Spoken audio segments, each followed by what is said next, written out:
Well, congratulations. You made it this far, which tells me you're serious about taking your freelancing career to the next level. The only thing holding you back is that clients can't see your capabilities. Right now, there's businesses out there searching online for freelancers that have your exact skill set. The problem? Without any portfolio, they're not going to find you. They're just going to hire someone else.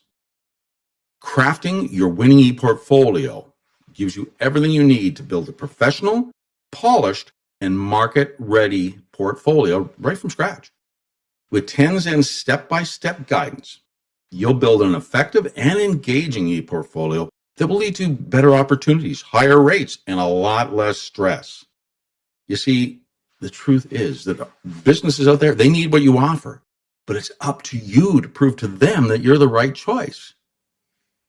Listen, it's time to take your next step in the freelancing journey. So enroll today and let's build an ePortfolio that attracts the high quality opportunities that you deserve.